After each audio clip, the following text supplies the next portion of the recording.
Hi everyone. So I just saw season finale for Wheel of Time, episode 8, and I am incredibly disappointed. I don't see myself as a cynical person, and I don't see myself as a cynical reviewer. If you followed my channel for a while, you'll know that I don't aim to achieve true objectivity because I don't think there's such a thing. I do subjective reviews, I express my opinions, and I try to see what was the attempt, what was the goal of a book or whatever, and whether they succeeded it and how they failed if they failed.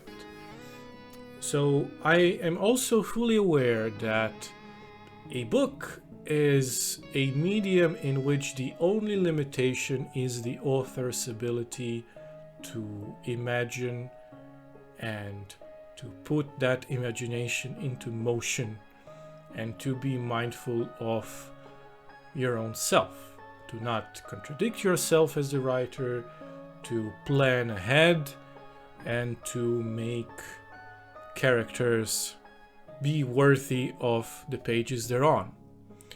And when you're going into a different medium, when you're adapting it for a TV show or a movie, no matter how high of a budget you have, you still work within restrictions. Now the restrictions are not only imagination, but a budget, format, things of that nature. I mean, even if you would have doubled budget of Wheel of Time, you still have a specific amount of episodes per season that you're allowed to do as a showrunner.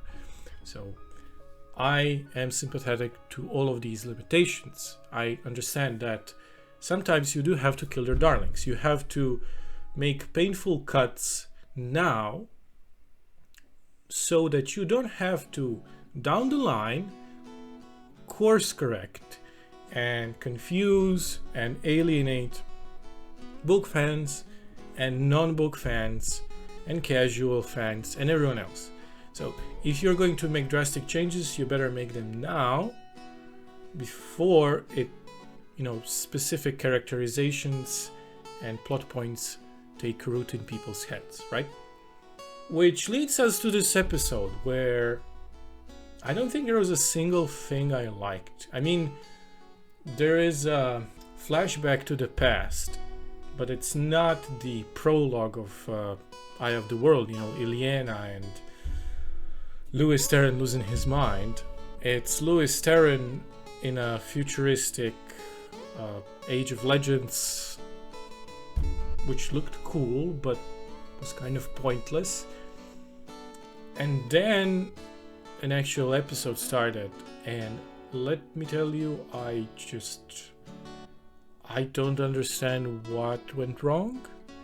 First of all, writing aside, CGI was noticeably worse than anywhere else in the entire season.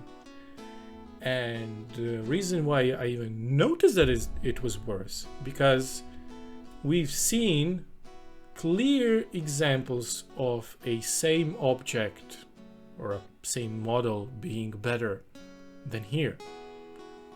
Example 1, Trollocs.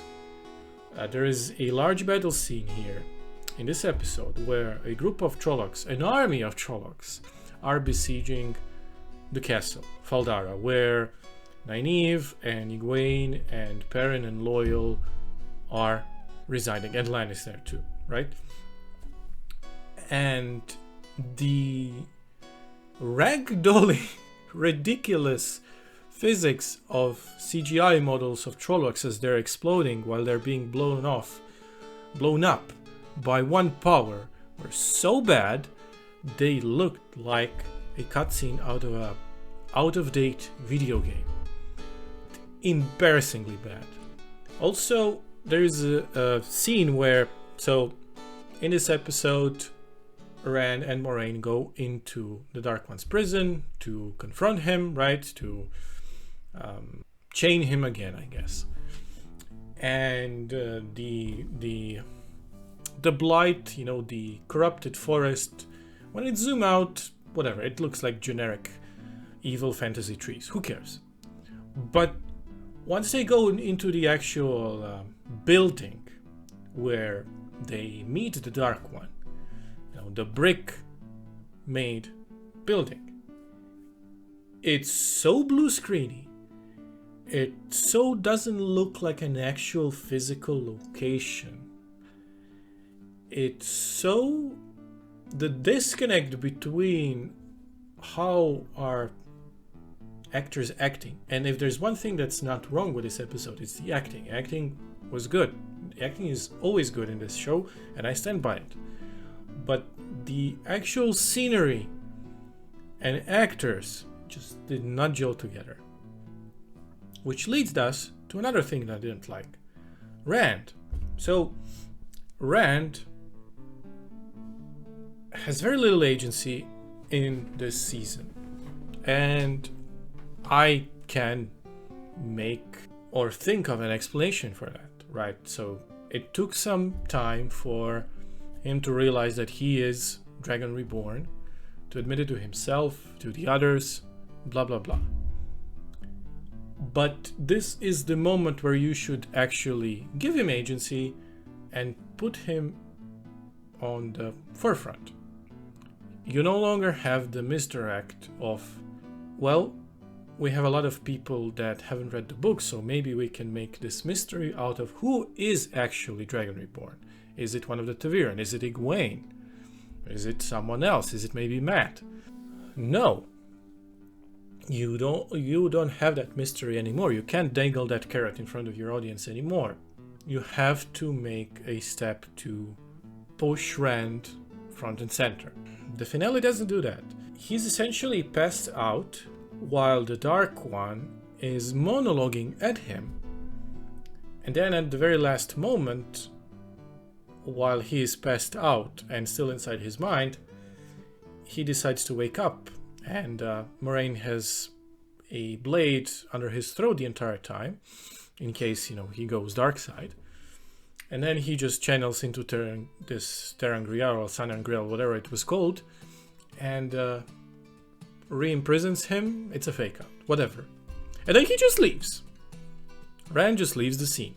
And then conveniently Lan enters the scene and meets Moraine. And Moraine is cut off from one power. Doesn't look like she's stilled, but that seems like it's a wrinkle in her character development as well.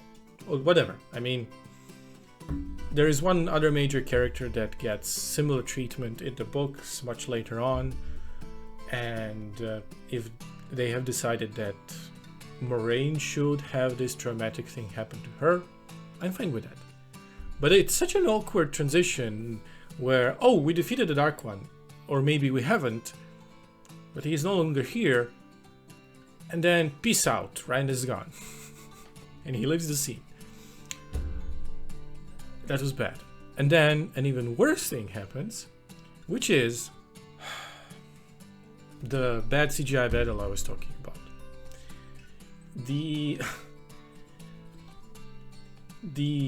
All of the channelers in the city gather together to defend the town, because there is this incoming Trolloc army that threatens to crush everyone. So the soldiers gather around on their side and the channelers gather on their side.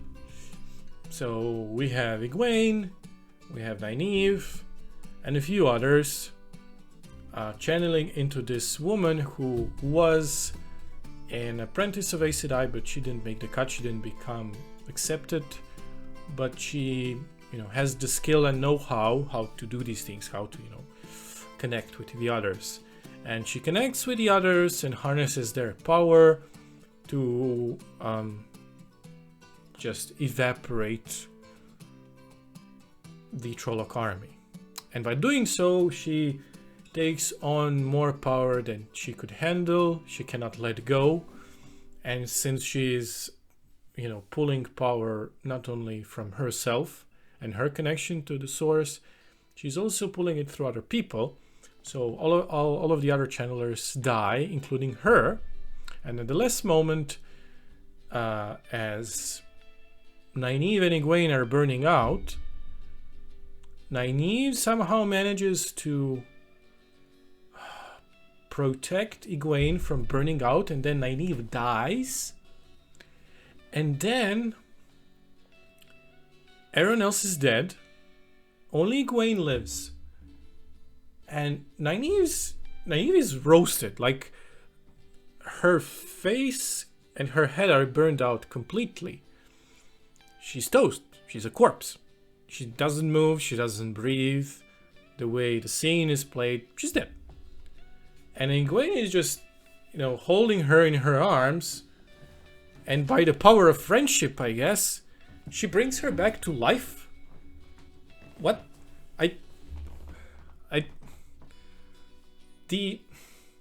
Putting aside that healing, from my understanding from the books, is not an easy discipline for any channeler, no matter what aja. And do correct me if I'm wrong. But putting that aside, death is cheap in this show.